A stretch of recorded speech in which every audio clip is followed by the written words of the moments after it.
Nah ini gereja, semua Bapak Ibu secara global mereka bekerja sama dengan Lucifera. Apakah itu Tuhan Yesus akan jemput gereja yang model seperti itu? Tentu tidak. Gereja yang model seperti itu haruslah bayar harga. Bayar harga sayang. Karena mempelai-mempelai yang dijemput Tuhan Yesus ini sudah bayar harga terlebih dahulu. Mati hidup demi nama Tuhan. Jadi gereja yang sudah welcome dengan tanda itu harus bayar harga. Tidak ada gereja, gedung gereja mau gereja apa yang welcome semua dengan tanda itu, kerjasama, malah mereka mengagung-agungkan tanda itu sekarang. Mereka mengagung-agungkan. Dengar ini, mereka mengagung-agungkan tanda itu. Bahkan mereka sujud kepada tanda itu karena tanda itu memberikan kenikmatan dunia, bukan?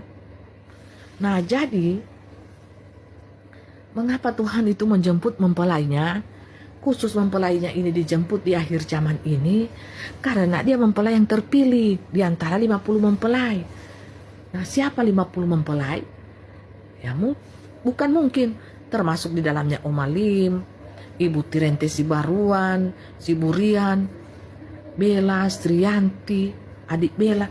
Itu kan mempelai Tuhan, walaupun casingnya masih anak-anak, dia di sana itu sudah remaja. Karena apa? Prainkarnasi, berinkarnasi terus, hidup terus. Nah, jadi apakah Tuhan itu mau jemput gerejanya yang sudah welcome terhadap tanda itu? Tuhan memang berjanji dia akan menjemput gerejanya. Tapi gerejanya yang model bagaimana dulu yang dijemput? Bukan gereja yang najis, bukan gereja yang kotor. Kan dia bilang, firman-Nya berkata, tidak ada orang najis pesundal akan masuk di dalam kerajaanku. Najis pesundal itu ya, yang sudah ikat kerjasama dengan Lucifer, itu najis Bapak Ibu di mata Tuhan. Dia dikatakan sebagai pelacur-pelacur rohani. Masa Tuhan mau menjemput pelacur rohani masuk dalam kerajaan surga? Akan berkhianat dong.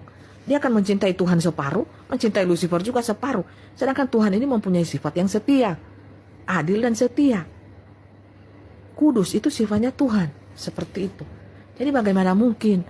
Jadi Bapak Ibu, yang dijemput Tuhan Yesus itu adalah mempelai Kristus yang hidupnya pelaku-pelaku firman Tuhan, yang takut Tuhan, yang sudah bertobat, bayar harga. Jadi gereja yang kudus dan am itu adalah mereka yang menolak tanda 666 itu. Kan semua sudah welcome kan sama tanda 66 itu, duduk manis. Antichrist itu, baca baik-baik firman Tuhan itu. Sebelum terjadi Tuhan itu so tahu duluan sayang, luar dalam. Orang bilang sampai DP celana dalam, kolor semua sudah tahu semua. Jadi tidak usah baku sembunyi. Jadi sebelum kejadian itu nyata terjadi di muka bumi ini, Tuhan Yesus sudah tahu. Banyak yang akan menyangkal, banyak yang akan terima tanda, banyak yang akan berpaling jadi pengkhianat, semua menyangkal nama Tuhan. Tuhan sudah tahu semua. Nah makanya Tuhan menulis firman-Nya, bukan? Antichrist itu sudah duduk manis di dalam bait ilahiku.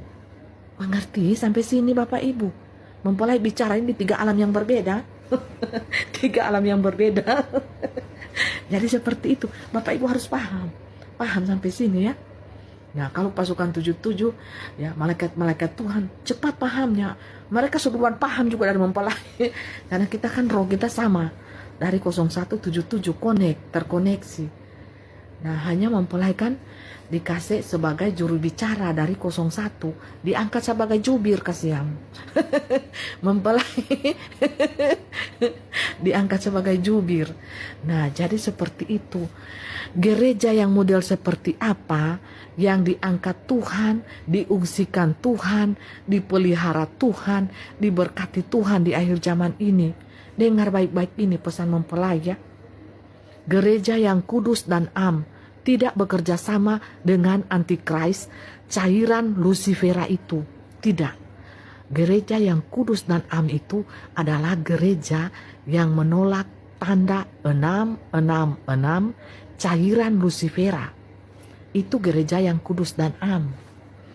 Nah, mereka yang sudah welcome terhadap tanda antikris itu, mereka akan digiring perlahan-lahan di dalam ibadah metaverse, di dalam ibadah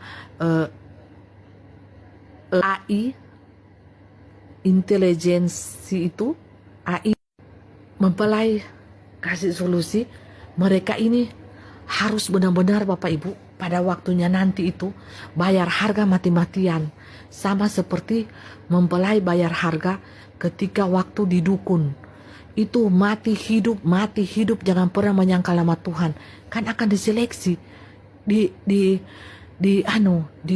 disaring di sini. Haleluya.